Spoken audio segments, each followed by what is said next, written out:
Bonjour Elisabeth Lévy. Bonjour. Bonjour Cécile, bonjour Patrick, bonjour à tous. Alors, vous revenez sur la commission d'enquête de l'Assemblée nationale qui a publié un rapport sur l'immigration, qui vient d'être mise en ligne et vous l'avez consulté.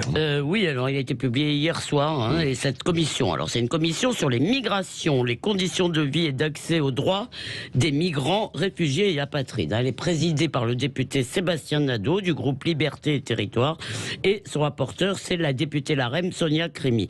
Et alors ce rapport mélange un peu allègrement l'immigration légale et illégale, le droit d'asile et l'immigration économique. Alors j'ai surtout lu l'introduction, une 40aine de pages, et c'est un sermon immigrationniste, c'est aussi un réquisitoire vraiment haineux contre la France et contre les Français. C'est beau comme du Mediapart. Nous sommes tous coupables, du sommet de l'État à la base de la société, en passant par l'administration, seules les associations et les professeurs sauvent l'honneur.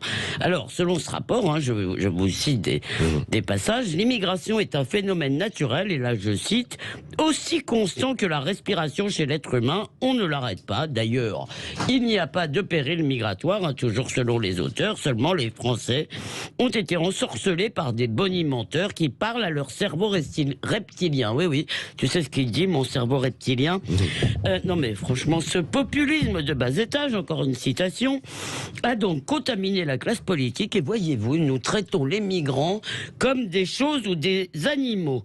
Oui, les engagements de la société française vis-à-vis des étrangers ne sont pas tenus, écrivent les auteurs. Quant au devoir des étrangers envers la France, silence radio, passe aussi sur les conséquences de ces flux, sur les conséquences en termes culturels, en termes d'intégration, sur ces flux qui interdisent en réalité par leur volume l'assimilation et même l'intégration. Mais peu importe que nous, les Français, nous voulions pas ce changement de peuple, les mœurs, la culture, la civilisation française n'ont, selon ces députés, aucun droit en France. Donc il n'y a rien à retenir. Alors si, il y a quand même, parce que vous savez, ils ont fait beaucoup d'auditions, ils ont travaillé pendant 6 mois pour arriver à ça. Donc il y a beaucoup d'informations et, j'ai pas tout lu, je préfère quand même vous l'avouer. La politique migratoire nous coûte un pognon de dingue. Selon le patron de la Direction Générale des Étrangers en France, qui appartient au ministère de l'Intérieur, eh bien, cette politique mobiliserait 6000 personnes à plein temps au sein de l'appareil d'État. Et si on ajoute à son budget, à cette direction, les dépenses de santé et d'éducation, on arrive à 10 milliards d'euros, c'est-à-dire l'équivalent de 2 ou 3 murs polonais. Vous savez, on trouve que ça coûte trop cher chaque mois. Alors, leur recommandation, en gros, c'est d'ouvrir très vite et très grand les vannes de l'immigration légale et de cesser les contrôles, notamment aux frontières. Les frontières physiques, écrivent-ils, sont un leurre. Et puis, les contrôles, ça, ils ne l'écrivent pas, mais je traduis. Les contrôles, c'est méchant. Alors, peut-être qu'il y a dedans des propositions pertinentes, ça, je n'en sais rien.